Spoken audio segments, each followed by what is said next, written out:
લક્ષ્ય ન્યૂઝ, એક નજર, એક લક્ષ્ય. પહેલગામમાં થયેલ હિંસાના મામલે આંતરરાષ્ટ્રીય હિન્દુ પરિષદ અને રાષ્ટ્રીય બજરંગ દળ કલોલ દ્વારા આવેદનપત્ર પાઠવ્યું.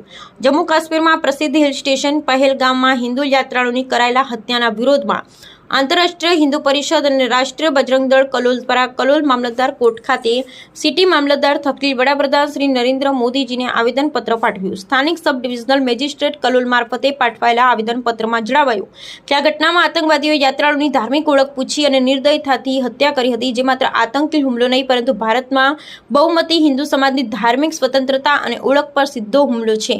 આવેદનપત્રમાં સંગઠનોએ માંગ કરી છે કે ઘટનામાં સંડોવાયેલા તમામ આતંકવાદીઓને તાત્કાલિક પકડવામાં આવે તેમજ મૃત્યુ પામનારા તમામને ઝડપી ન્યાય મળે. આતંકવાદી પ્રવૃત્તિ કરનારાને કડક સજા નહીં પરંતુ મૃત્યુદંડ આપવામાં આવે તેવી માંગ સાથે સૂત્રોચ્ચાર કરવામાં આવ્યા.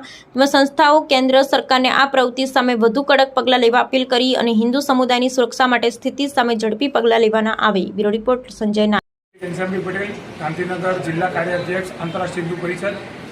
ગઈકાલે થયેલા જે કાશ્મીરમાં પહેલગામની અંદર આતંકવાદી હુમલો એને અમારી સંસ્થા આંતરરાષ્ટ્રીય હિન્દુ પરિષદ સખત શબ્દોમાં વખોડે છે અને એના વિરુદ્ધમાં અમે અહીંયા આવેદનપત્ર આપવા માટે મામલતદારશ્રીને આવ્યા હતા.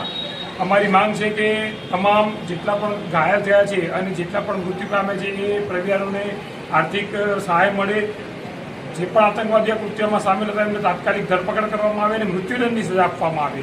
અને આની પાછળ જે પણ જેમ કે આપણે બધા દર વખતે જાણીએ છીએ તેમ પાકિસ્તાન આની પાછળ હોય છે, તો પાકિસ્તાન ઉપર સર્જિકલ સ્ટ્રાઇક 3 થાય એવી અમારી બધાની આશા છે અને સર્જિકલ 3 થવી જ જોઈએ.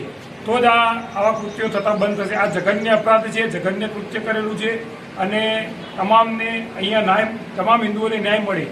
આની પાછળ ચાલતા જે પણ મુસ્લિમ દરગાહો, મુસ્લિમો અને જે પણ સંસ્થાઓની પાછળ કાર્ય કરી રહી છે એને ઉપર પણ પ્રતિબંધ આવે એવી પણ અમારી માંગણી છે.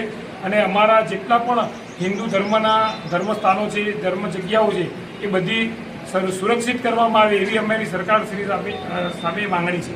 જય શ્રી રામ.